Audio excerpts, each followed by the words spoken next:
And I spent a little bit of time on the front end, and I was in this village where there was a lot of Buddhists there. And there was a monk, and he said, "Do you want to play checkers?" And I said, "Sure, I'll play checkers." And we're playing checkers, and in the middle of checkers, he looks at me with full presence. It wasn't just a question. It had some energy to it. And he looked at me, and he goes, "Are you happy?" My doorway into rites of passage is particularly earth-based. Culturally speaking, it's relevant to our times. And so it's really, for me, like the doorway into a rite of passage is through our connection to the earth or to nature or to wildness. And when I connect to the land, it's like everything is in movement all the time. There's nothing that's still. And when I think of the word passage, it implies movement. And so when I think about a rite of passage, it's a community-held opportunity for an individual to have deliberate movement in their life. Raw, uncut, and unapologetic. Welcome to Men Talking Mindfulness. All right, welcome back to the Men Talking Mindfulness show. A couple of months ago, Will and I were going back and forth just talking about rites of passage, and hey, it would be cool to have someone on the show to talk about that. And literally like less than a day or two later, Darren reached out. We're going to have Darren Silver on the show. He's all about just that thing, rites of passage, spending time in the wilderness and helping people really reconnect with who they are and where they're going. And he's been guiding this kind of work for years, and I'm very excited. We are very excited. Just sit down and hear what he has to share about this very thing, rites of passage. Will, Darren, great to see you guys. Will, I'll turn it over to you for the rest of the intro. Yeah, hey, good to be back, everybody. Thanks for tuning in. So hey, you want to plug into what Men Talking Mindfulness is doing, just head to mentalkingmindfulness.com.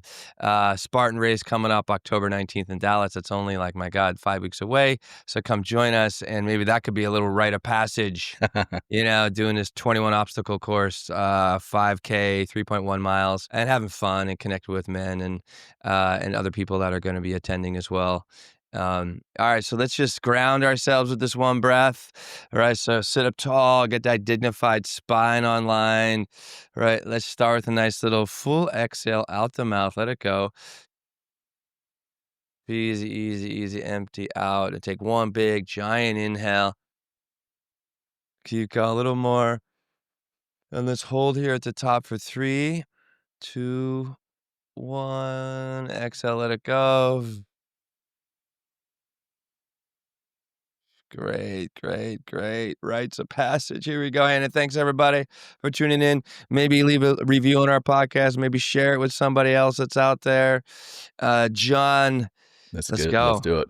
Yeah, Darren, again, thanks for joining us here, man. Happy to have you. It's great to be here, guys. Yeah, it's good to be with you both. Yeah, well, let's just jump right into there. And what we talked about it there in the intro, rites of passage. We've heard that. A lot of us have kind of envisioned that they're kind of something that's long past, or something that may be some ancient tribes or tribes that we're not really a part of, or I don't know, that it's just something of the past or something others do. What do you, for you yourself, what do you mean by the word rite of passage? Well, my doorway into rites of passage is particularly earth-based. So culturally speaking, it's relevant to our times. And so it's really, for me, like the doorway into a rite of passage is through our connection to the earth or to nature or to wildness. And I'm a word nerd.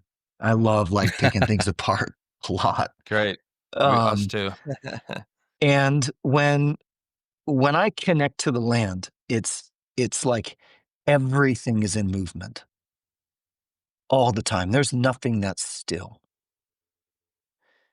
And when I think of the word passage, it implies movement. And so when I think about a rite of passage, it's a community-held opportunity for an individual to have deliberate movement in their life. And so I can break down what that looks like, right? Yeah, please. Movement, what a big word, movement. Oh my God, exactly. Yeah.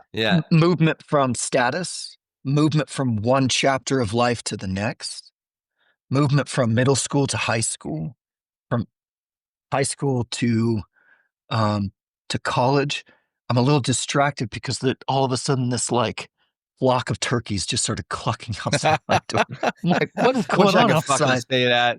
Yeah. Like I saw a truck full of dead turkeys drive by going to the grocery store. That's as close as I get in New York. But anyway, sorry, I'm jealous. I God, was like, sorry, what is Darren. going on outside my door? Um, so Darren's in Boulder and I'm in Colorado Springs. Yeah, Will is in yeah. New York City, so completely different experience there for Will. Yeah, no, for real. yeah, they're making a racket out there. Or from like, a lot of people will show up. I primarily work with adults, but they're feeling the tug of movement in their life. They're ready to step out of a career. They're ready to step into a marriage. The list goes on and on. And so it's like, it's a community held opportunity where one is given the right to say, yes, make that move in your life, make that movement. And the way that I'm going to do it, or I'm going to facilitate it, is let's get in contact with the earth, which is always in movement, and allow that to assist us in our internal movement. To me, that's like the nuts and bolts a way that I can talk about it. Historically, that is still there. It was about movement, but there was a lot more cultural um, attributes that went along with a rites of passage. Um, yeah, and these days we are kind of bereft of rites of passage that carry gravity, that carry like some real consequence and weight, and also put us in a much greater story than ourselves. Yeah, elaborate on that. What do you mean, like a greater story than ourselves? Yeah, I mean, there's an author out there, Francis Weller. I believe he wrote a book called The Wild Edge of Sorrow. He's a psychotherapist, and somewhere in that book, he says something like, it may not be verbatim, like rites of passage of old never had to do with the individual. It never had to do with the self.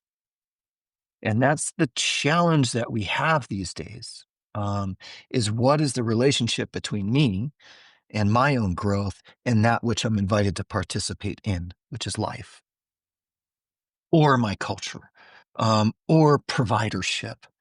And, in times of old, it didn't have to do with as much about the self as much as what we were being invited to participate in. Mm-hmm. Yeah, Like we're become like part of a greater whole, like you're talking about here, or like exactly. we're actually said move, right? So is it that we're like moving into a different part of our lives through society kind of thing? Yeah. I mean, I'm kind of diving into the deep end real quick. Oh, Yeah, good. if there's something that we need to kind of like pull out and like pull some strings on a little bit, then go right ahead.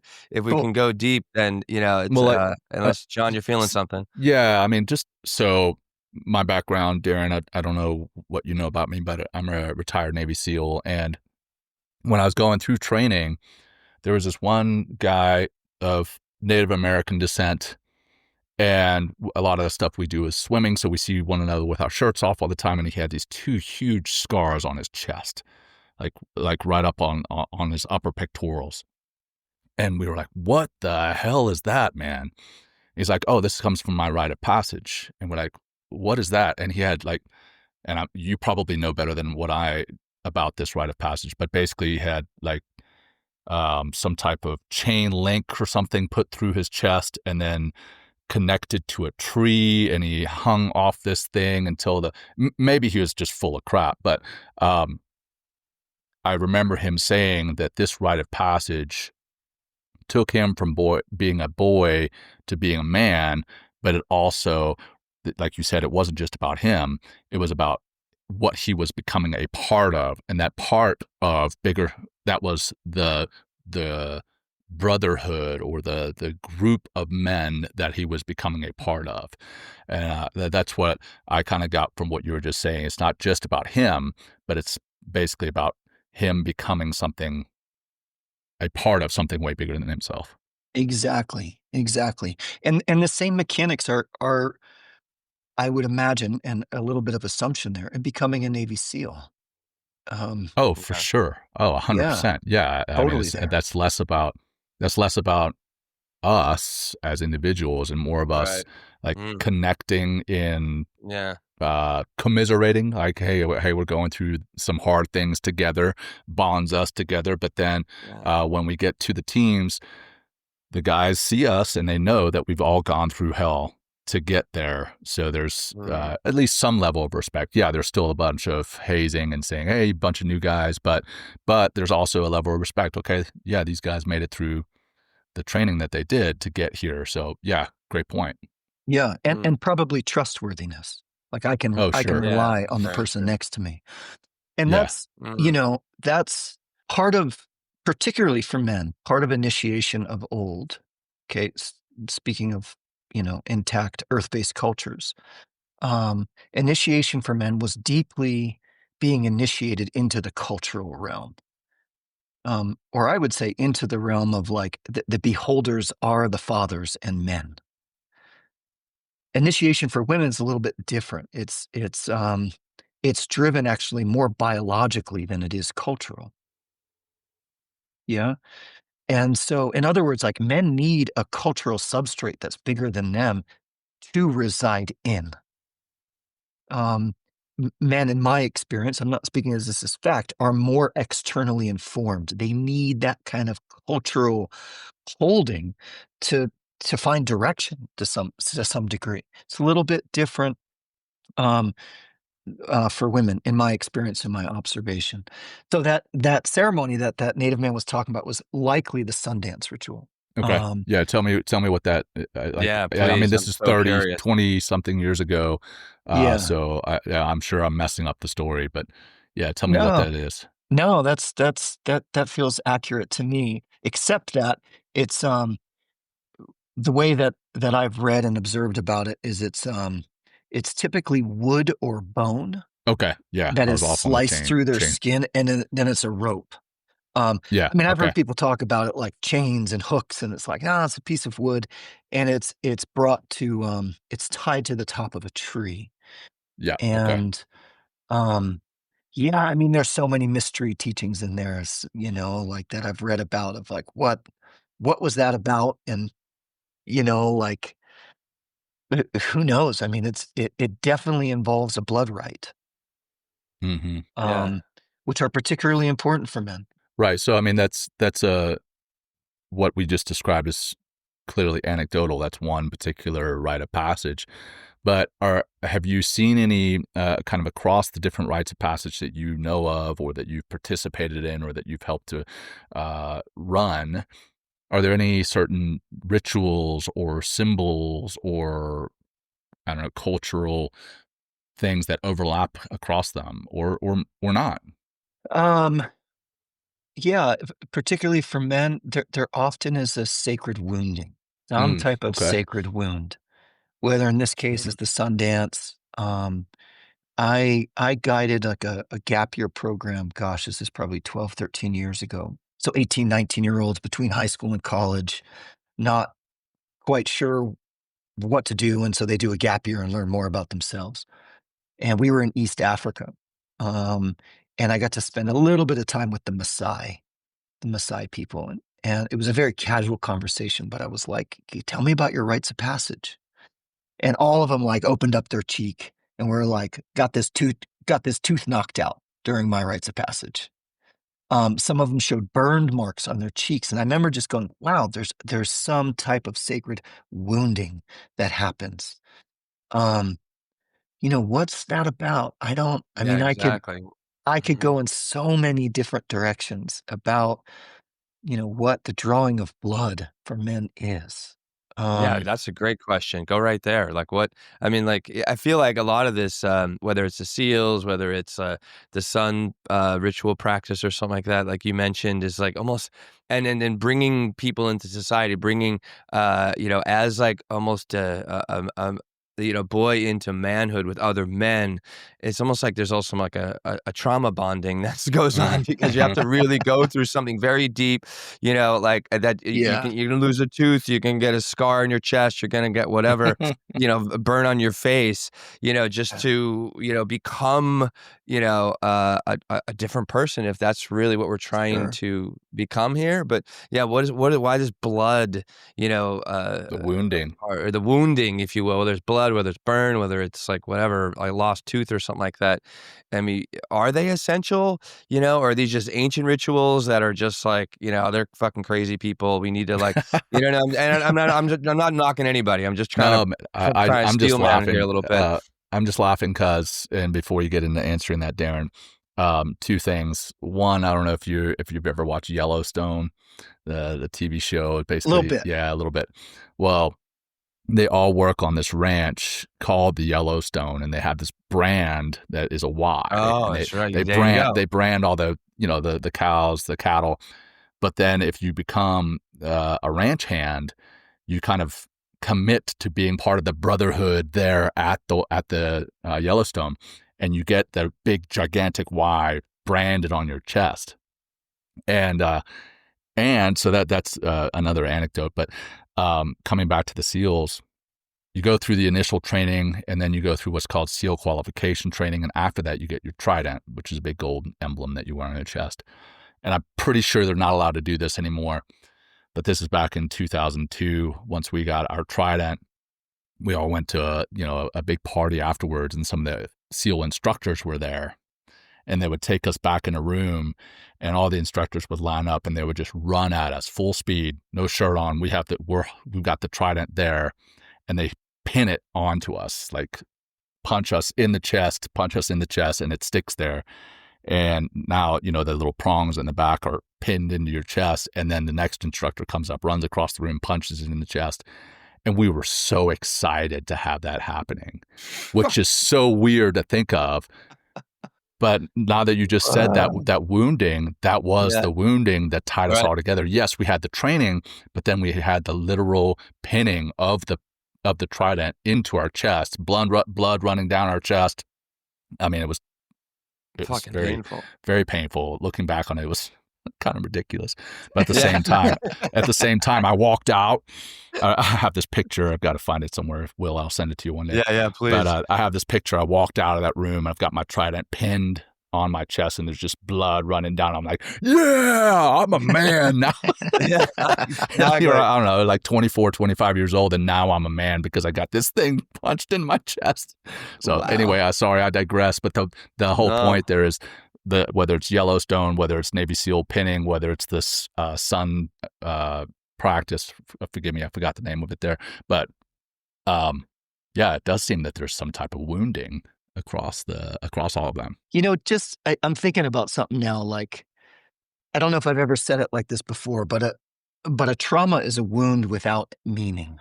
Mm-hmm. Oh, okay. Mm-hmm. Yeah, great. Well, that's really wow. Okay. Like, let's say we were, the three of us were walking down the street, or I was walking with one of you, and we were shooting the shit, and out of nowhere, you turned around and clocked me in the face. It would probably be a little traumatic. I'd probably be like, whoa, can I trust this guy? Can I walk down the street? Is someone just going to jump out, clock me in the face?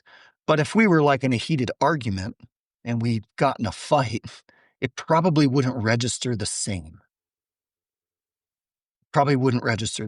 And so, like going through life, we get, wounds happen, breakups happen, relationships end, people pass away, whatever. Like we're riddled with wounds.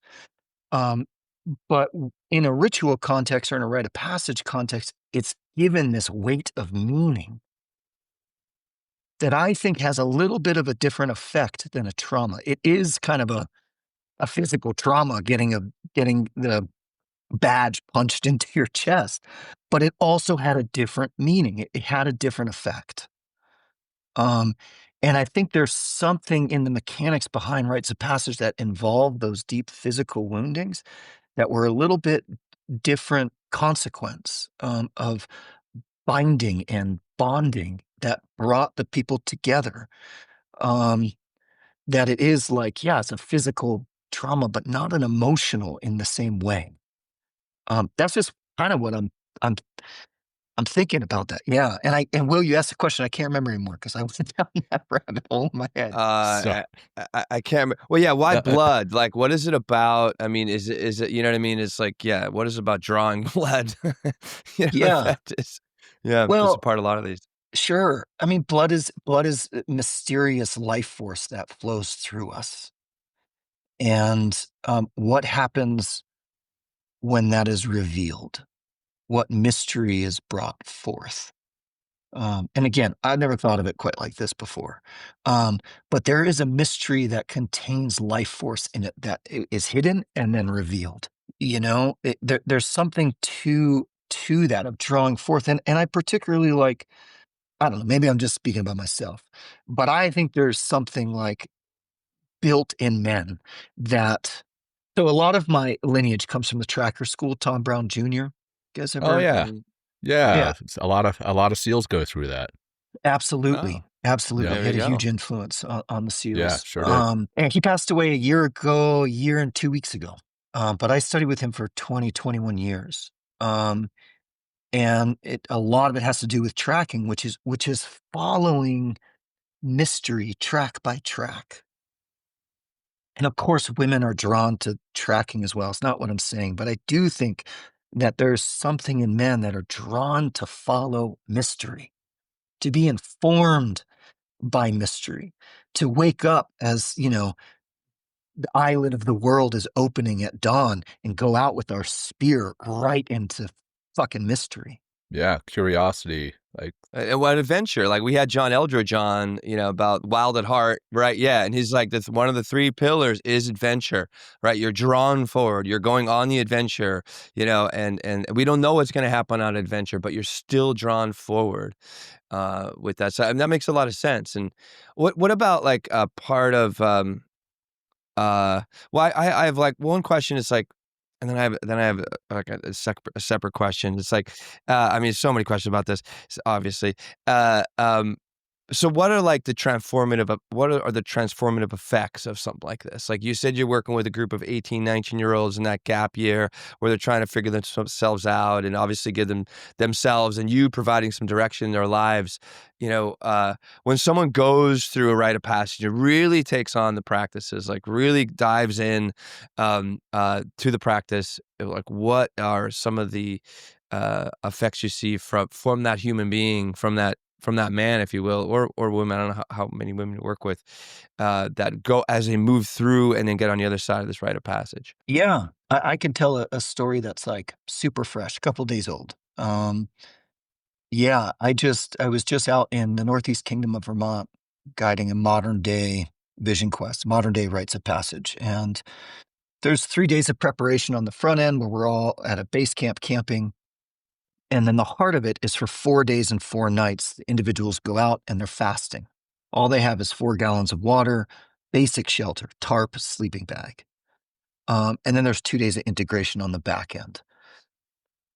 So there was a young man that went out and, um, just has like all of the capacity to live into. Strong man, upright man, clear, compassionate, but really stuck at a point of transition.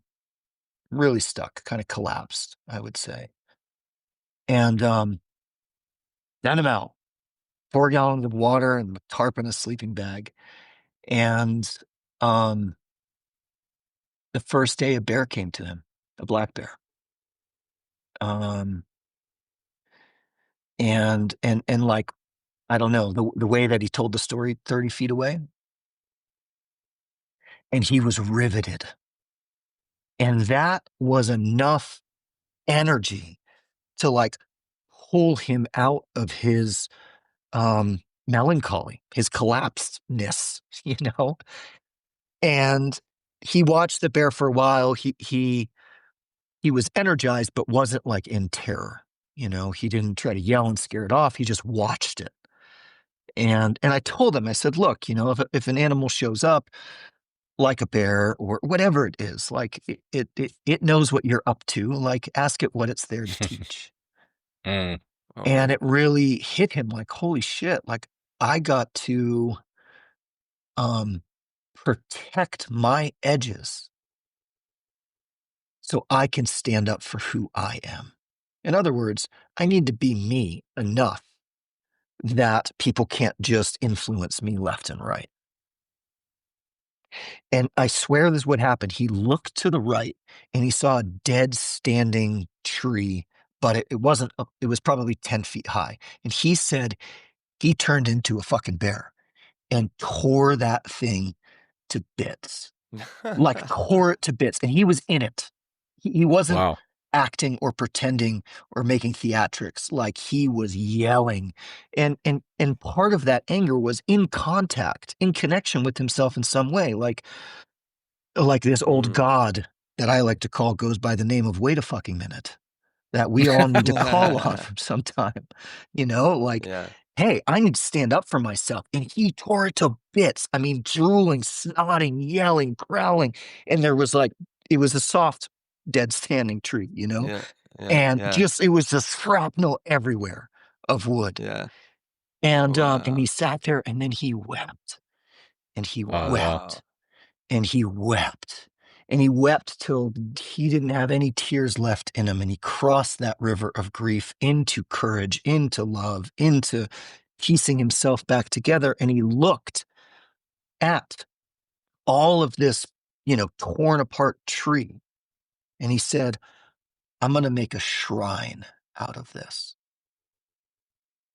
And he made, how I saw it was more of like a circular shrine mandala that he can stand in, that honored what that bear had inspired in him to honor his own boundaries and edge, the ground that he stood on. That 3-4 hours of that whole process, like, I am not exaggerating, that man came in different. He walked in different. Like, no more were people cross my boundaries. That bear came in and it was enough 300 pounds of wildness that brought him where he needed to be. Yeah. Wow. And then going at that tree, it's like, him almost like, tearing down or deconstructing the old, right? And then building it into something new. You know what I mean? It's just like, and I could see it's almost like, if he's tearing down that tree, like it's, and like almost seeing himself in that tree or the old self and just deconstructing and then weeping because like, it's almost like a death. I mean, it's almost like you're dying of an old self and then bringing yourself into the new self. It's like, and now I'm kind of getting on the path here of why rites of passage are important, right? It's like there's a certain transformation that begins to occur and a shift that occurs in somebody's life, psychologically, physically, emotionally. And what you mentioned here about boundaries is so important. Instead of being manipulated by society so easily, whether it's whatever schools, coaches, social media, you can really be strong, like a bear in this case, and just really just hold space, without even saying a word. That's really powerful. So powerful. It was so powerful. And the cool thing is, on a tangent, Yeah. is Yeah. I would assume it was the same bear. I had 10 people out, men and women, because it all happened. Did you hire the bear, Darren? Did you hire the fucking bear? I did. I was in costume, actually, man. I was just kidding. I'm sorry. It was all that afternoon that encountered 3 people, including that young man. And it had a different message for everybody that was just as potent. It was so cool. I was like, wow, that bear just like wove through this mountainside and greeted everybody in some way. It was cool, man. It was really cool. Yeah. Couple of things here. So, I mean, that sounds incredible, and I'm sure it's really powerful, like you just mentioned. Today, these rites of passage, some of them are probably looked at as archaic, something that's no longer needed. What's your thoughts on that? And then the backside follow-on question to that is, for those who do not get some type of rite of passage, what are they missing out on? Well, if I'm offering a program to like 13-year-old boys on a rite of passage, I can't go cutting, putting sticks in their chest. Yeah. Like, yeah. Yeah. Can't You think? do Yeah, that. they're probably going to get reported to the Not in authorities. this country. So it's tricky these days, honestly, to give something that like really carries some potency, that like really has some gravity to it. And we're never going to go back to times of old, and I have no attempt to like try to recreate some intact cultural thing from anthropology books. And yet, where I've gone with it is like what we all have in common is that we all lived somewhere. We all grew up somewhere. We all stand on the ground. And that is kind of crazy these days because there's like questions of moving to another planet. There's people in positions of power that are like, get me out of here. But that to me is what we all have in common. And so that's kind of the ground of a rite of passage for me, is like, let us once again just like learn the ground that we stand on. Let's establish the ground that we stand on. Let us find mystery and awe and connection with where we are, whether in a city or not. There is. It's like, the earth informs all of our movements. It's just so ever present that we forget it exists, like gravity. The sunrise, sunset, it informs everything. The seasons inform everything. So let us tap back into those ancient movements that inform us. So that's kind of my approach these days. And then, you know, and yet we can still provide containers or contexts or experiences that give people a doorway into themselves and into mystery and into healing and into growth. And I feel like when we don't offer that, we're stifled, particularly as men, in adolescence. Wow. Well, what is it about that No matter our adolescence? Like, age, we're still yeah, there. yeah.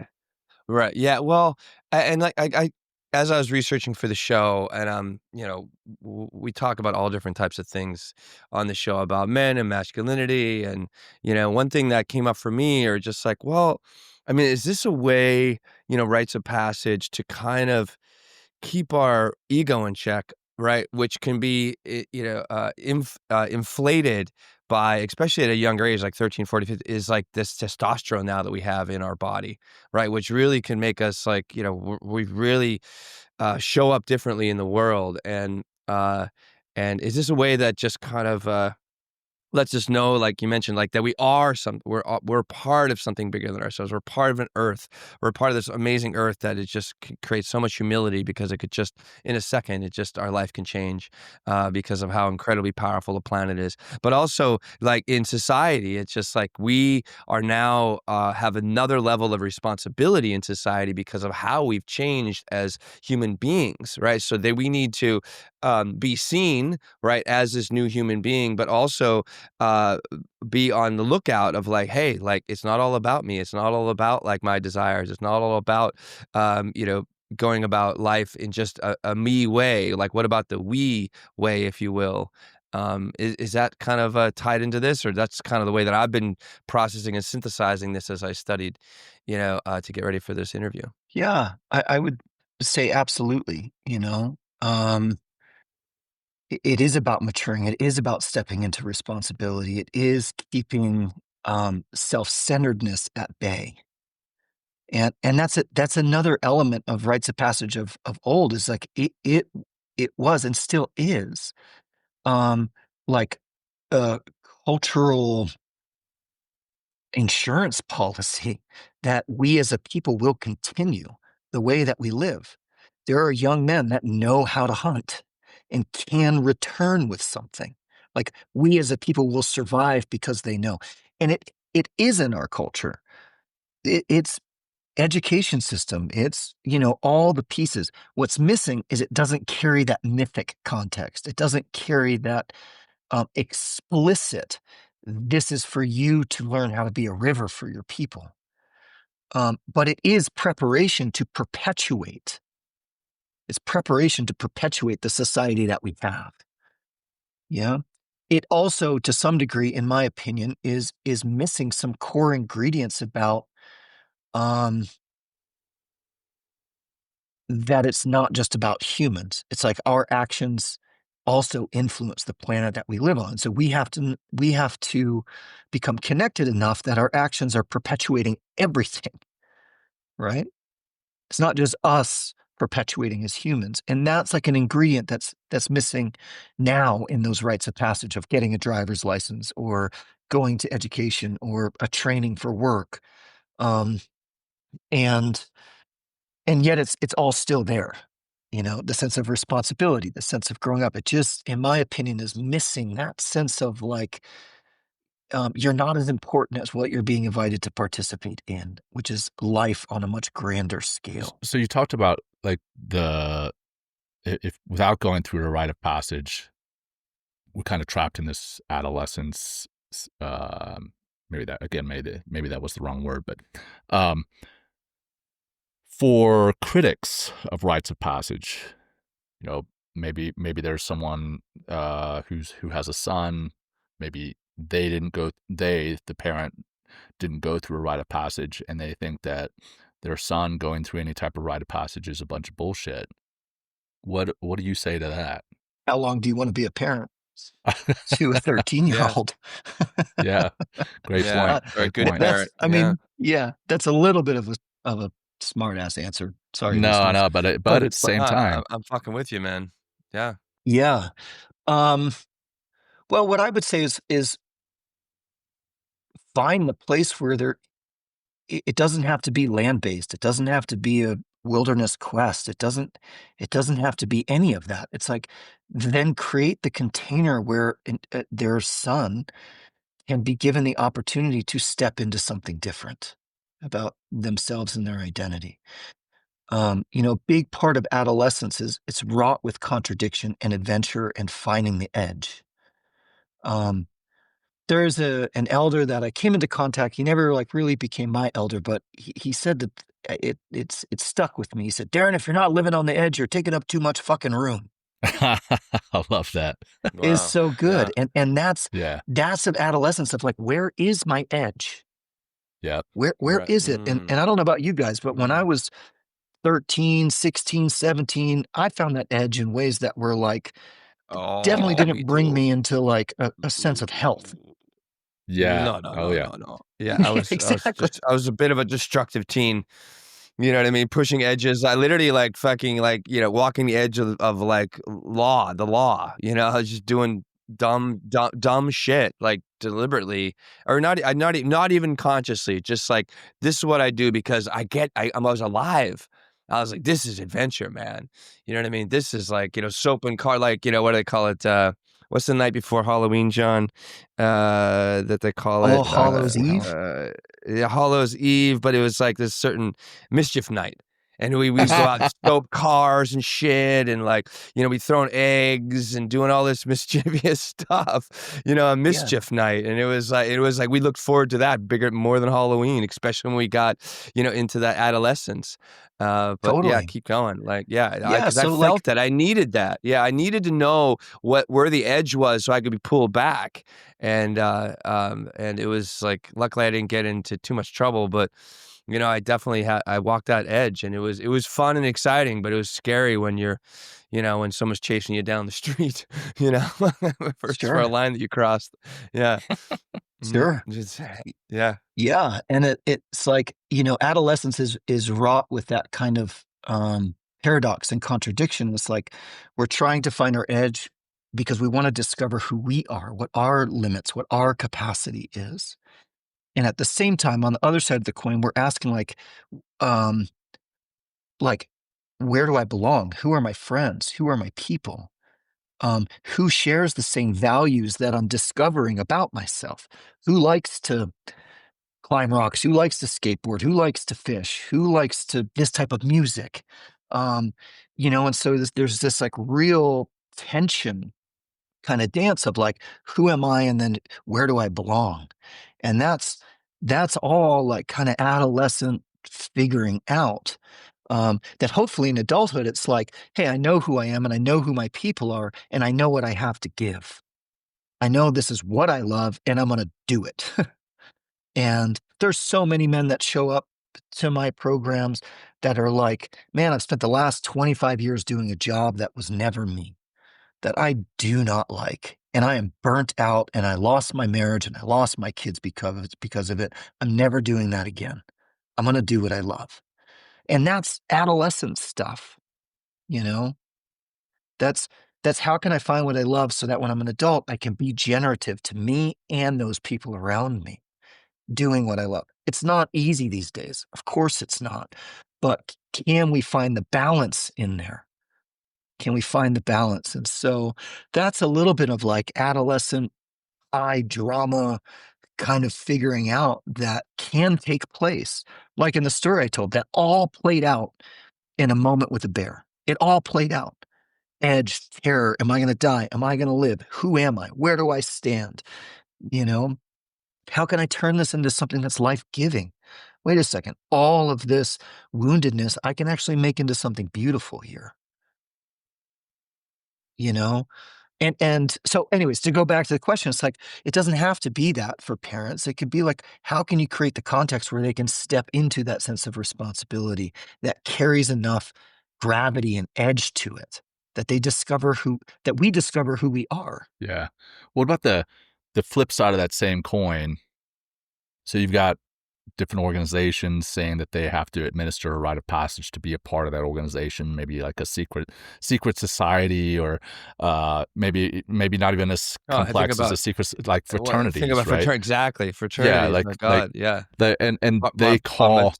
they call what they're doing a rite of passage, but sometimes it's putting a bong in somebody's mouth and having them down 6 beers in 2 minutes, and that's a rite of passage. But at what point does the rite of passage truly become bullshit? Like, no, that's not a rite of passage. That's a risk to that person's life. It's just stupidity.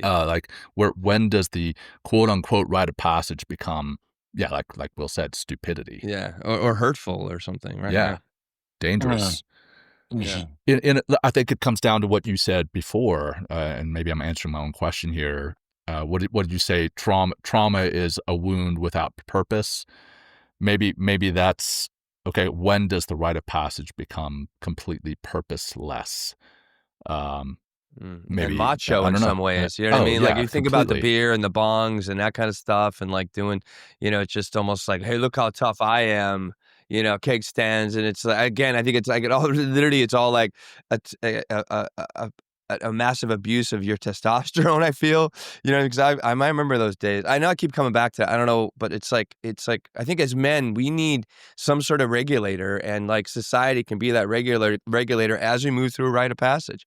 I mean, I'm just spewing here, but I pontificate. I hope I'm making sense. Okay, I feel like I am. Absolutely.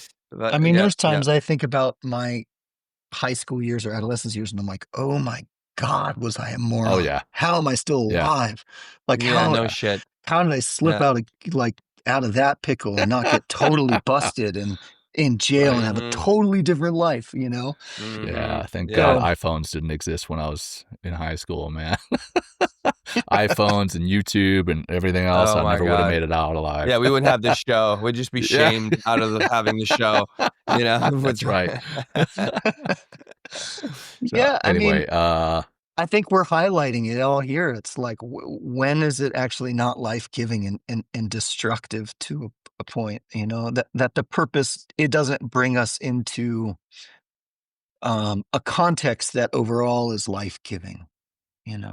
Right, and it's something useful, Yeah, mm-hmm. that it's our own degradation that makes us belong, instead of our own like courage, a true courage, and our own strength in a way that actually brings us into a sense of belonging.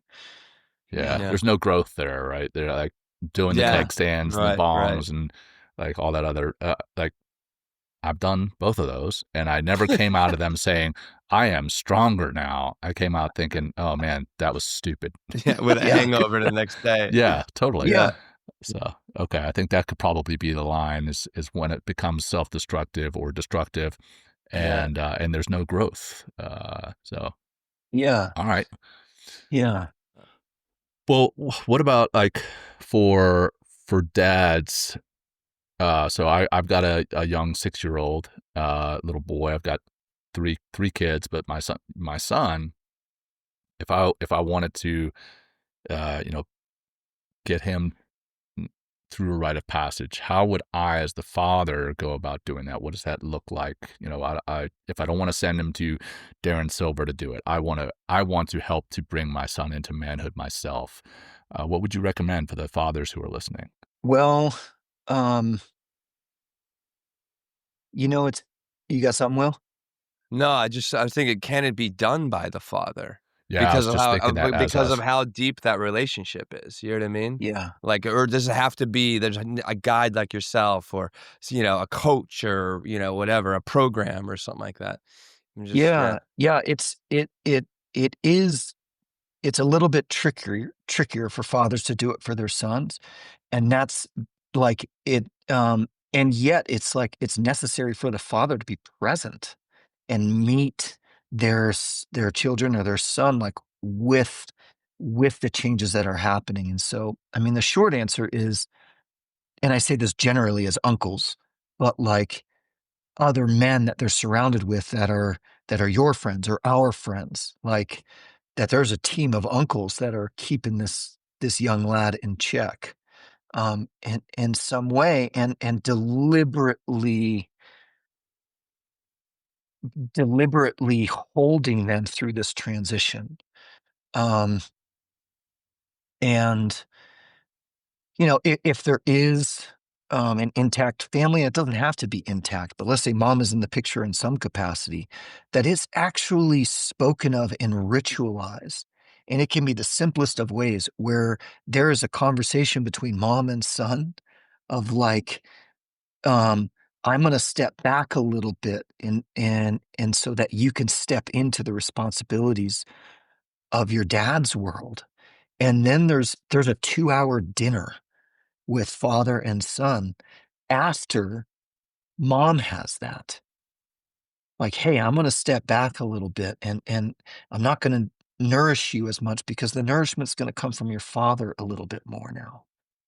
Um, I mean, there's so many things that can happen. Bringing one into a sense of belonging if it doesn't already exist, but in a deeper way with a sense of family lineage, a story of your dad. That can look at a lot of ways or go way far back to, um, this was our family's emblem 300 years ago. And let's explore this together. And hey, let's create a wooden box that holds all things that are important to our family here. Or, like there's so many creative ways that can be very simple that give that boy a sense of there is an open road. There's somewhere to go. Because I think a lot of teens these days, and it's not just like I came from those two people, I'm nothing like them. But there's something deeper that's happening. That's like what is happening in the world, and I'm not following them. And all these like weird spin-offs are happening these days, just to completely reject all this stuff. And so giving them some like there is an open road, there is something true and beautiful about this way. Sorry if that was long-winded. That makes sense? No, not at all, man. Yeah. Yeah. Absolutely. No, Cool. I'm with you. I'm with you. What is it about like one thing that about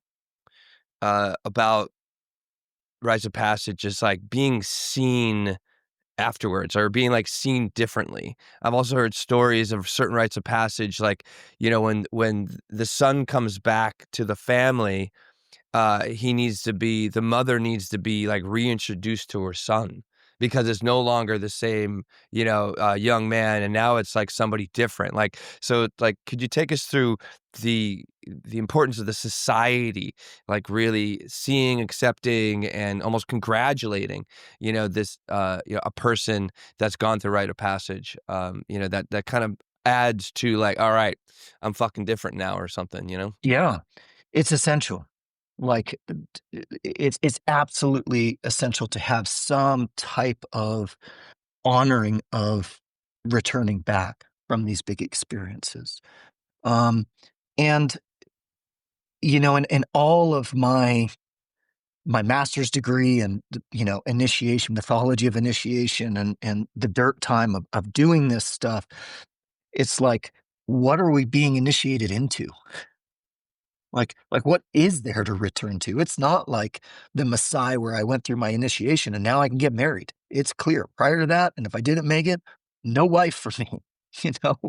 Um, it's not that clear for us. And so it's really tricky times of like, what are we returning to? And that's why having those small communities of families, of uncles, of aunties, of, to kind of welcome that back. It's so essential, and honor the responsibilities that come with it. And when I worked, 10, 15 years ago for rites of passage organizations, there would be like a sit down with the family and we would prepare the kids. Like, what do you think you can do now that that you weren't able to do before? And what responsibility are you taking on to have this quote unquote privilege? Well, I want to be able to stay out till 10 o'clock if he's a 12-year-old boy. Okay.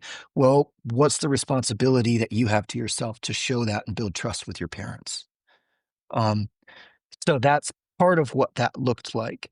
There is, I have like a couple stories going on in my head. There's a mythic story that I sometimes tell, and I told it at a gathering like a year or two ago. And it's actually a Blackfoot story where this young man is sent out into the other world, you could say, into a land nobody had ever been to before, and to come back with something. And they had sent so many boys to go out there and come back, and none had returned. Well, he returned and he looked so different that nobody recognized him. And literally the tribe is throwing rocks at him and shooting their arrows. Get out of here. And it's like this massive heartbreak for this young man. Like, oh my God, I'm not welcome back with my people when I brought back the gift they sent me out to go get. I told this story. It was a men's gathering. There was probably 35 men, 40 men. And the elderman is just weeping while I'm telling this story. And I finished. I said, "What's up?" He goes, "That was me returning from Vietnam." Oh, wow. Yeah. Yeah. I can see that. Wow. That was me returning from Vietnam, you know? And so this coming back is like, we don't do it well. It doesn't matter what the context is. We don't do it well. And I can think of like 100 examples.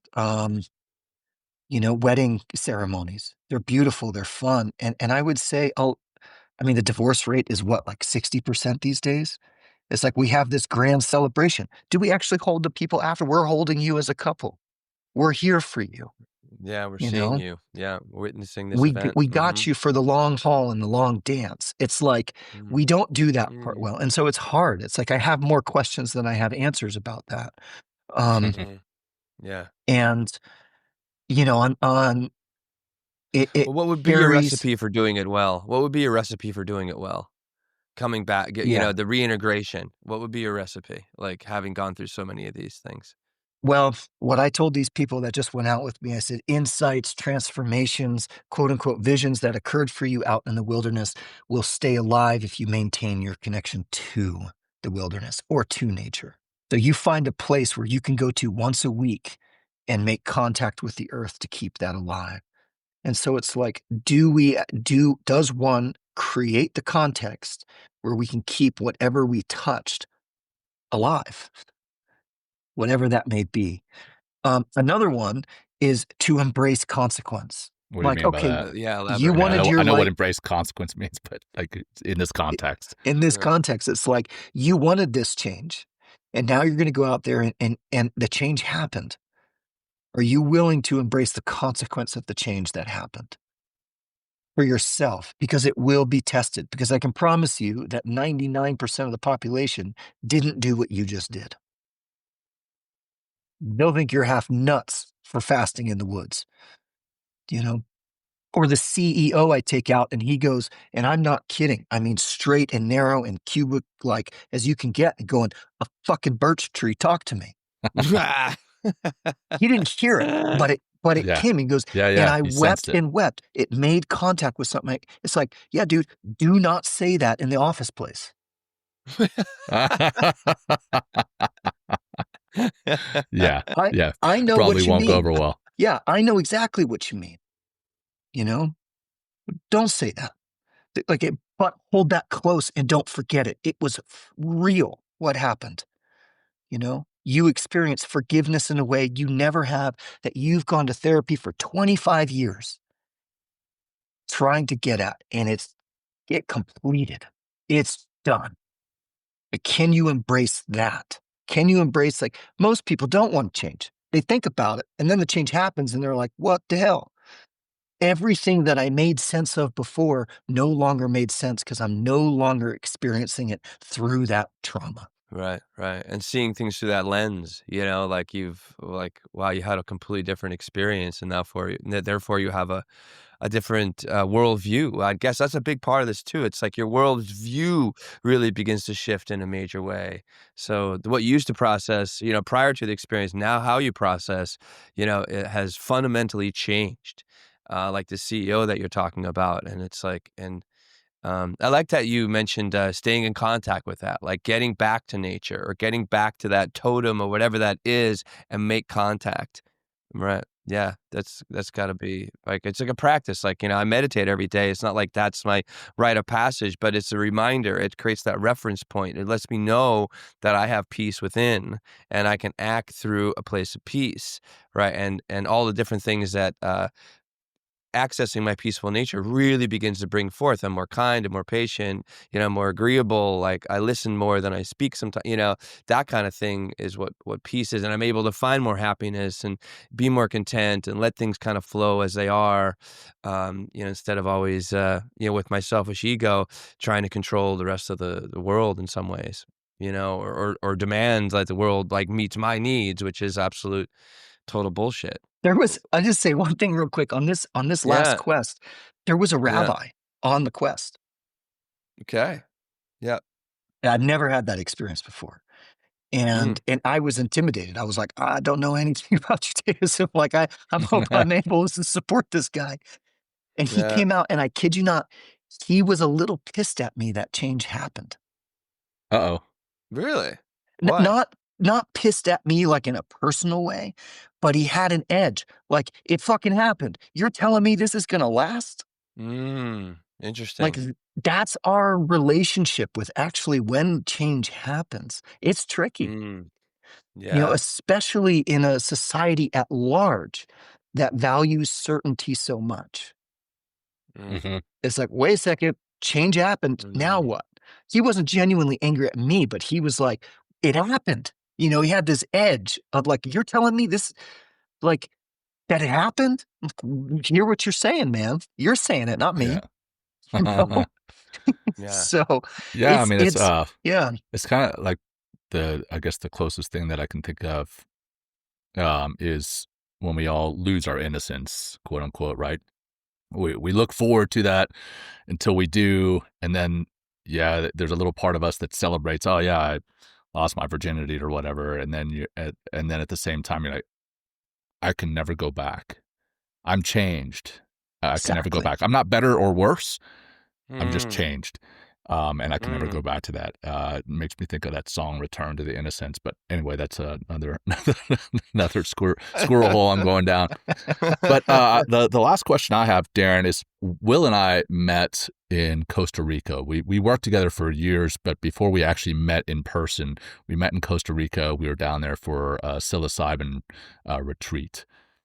Um, what would you say, and I don't know what your experience with any type of plant medicine or psychedelics is, but what would you say psychedelics, what role can they play in a rite of passage, Mm. Yeah. Mm. if any?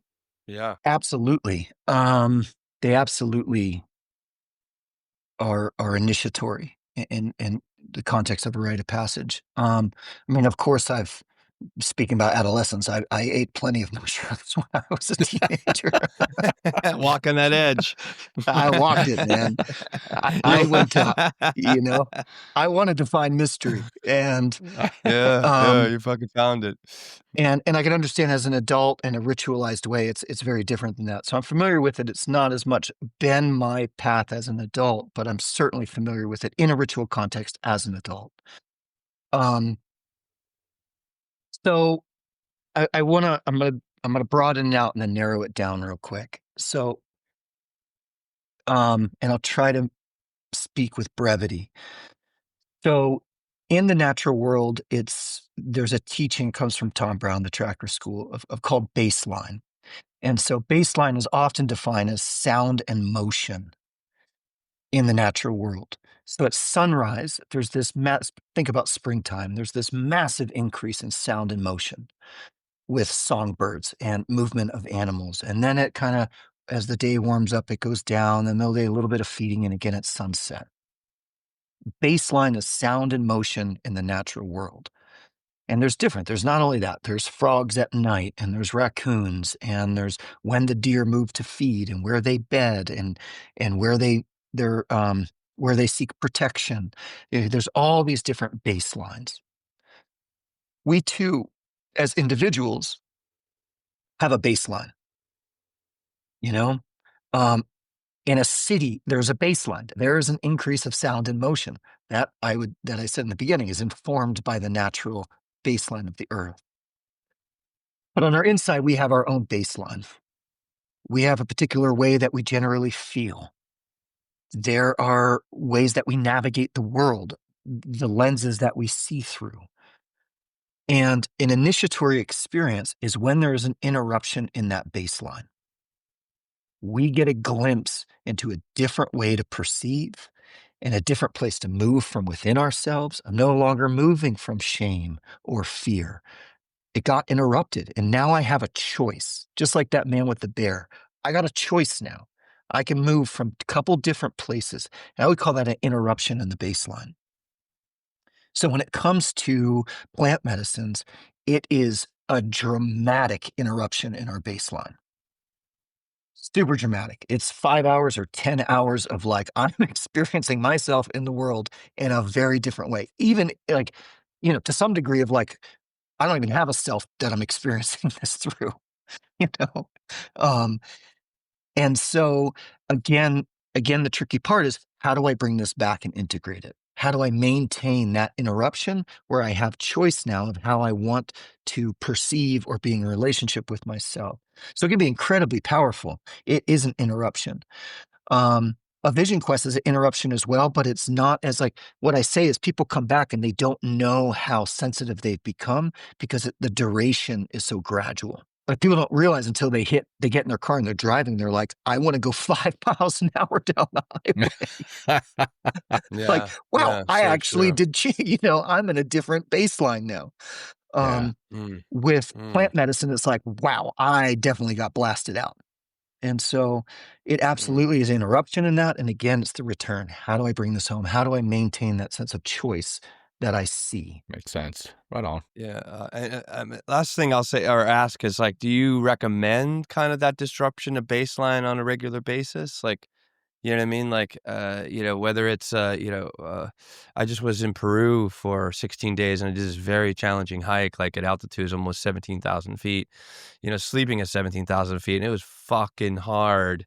Oh, yeah. Definitely disrupted my baseline, everything, like all my biological functions. Like, it was very humbling to my ego because I'm pretty, can do like a lot of stuff in my body, and I was like, oh my God, like I'm literally walking up this hill as like a slow grandma, 1 foot in front of me, like so slow, but that's what was required. And no knock on any grandmas,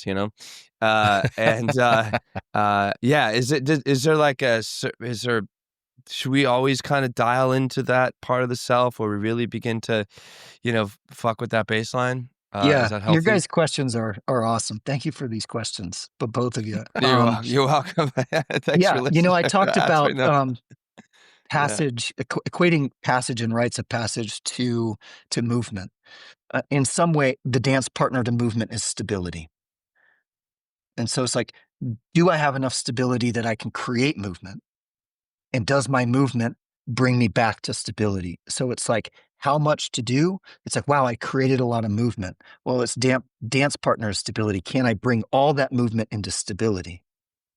In my life, into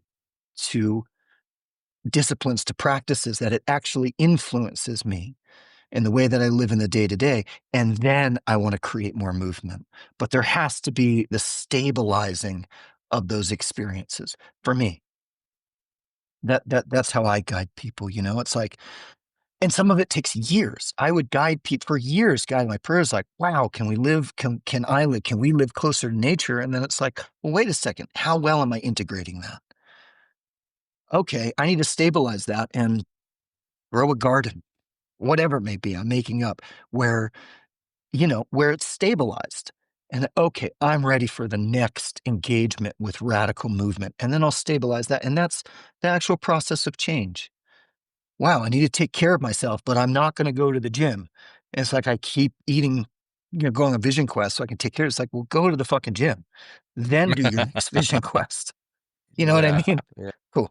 Yeah. Yeah. No, I feel like when you're saying that, like a cohesiveness, the stability, it's like you're able to dance, or like you mentioned a partner, you're able to dance with a new partner, or like, or draw your partner in even deeper, and have like, a flow that really, and a cohesiveness that kind of works for you and the dynamic exchange with that other partner, whether it's earth, whether it's another dance partner, literally, or something else. Well, right on, Darren.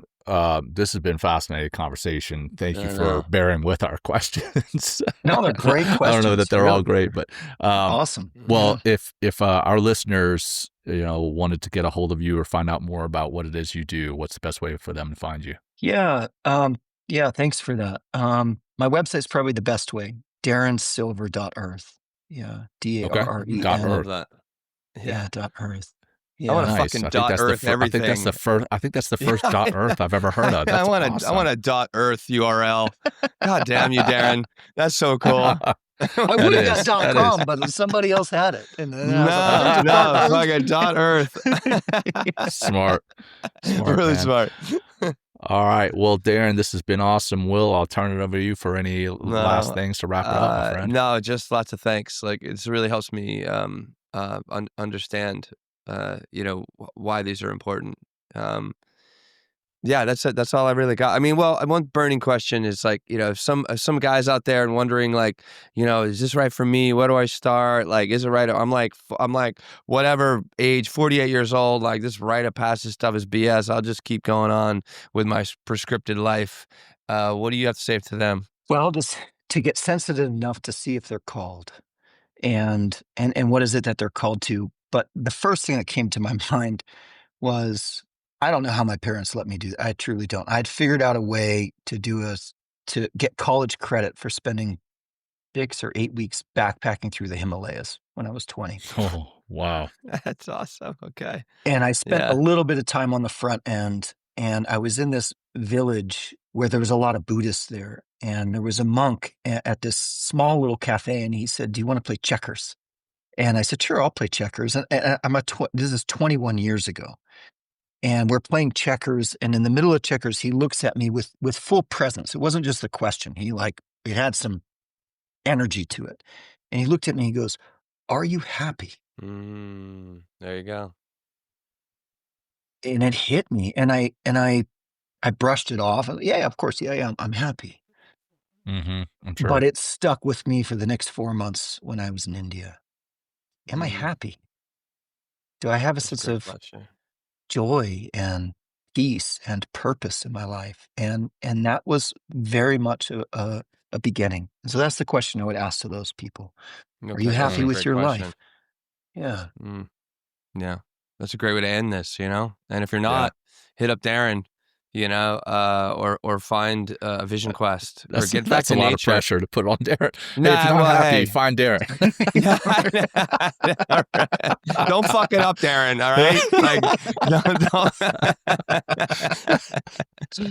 Oh, good shit. Thanks, guys. Well, Darren, thank you, man. Will, always a pleasure for our listeners. Thanks for tuning in. Yeah, definitely. absolutely. Please share this and point people Darren's way. Point people to the show. We appreciate you all for being here. Until next time, take care, everyone. Bye-bye. Thank you, Darren. Thank everybody. See you, fellas. Peace. Thank you for joining us today. We hope you walk away with some new tools and insights to guide you on your life journey. New episodes are being published every week, so please join us again for some meaningful discussion. For more information, please check out mentalkingmindfulness.com.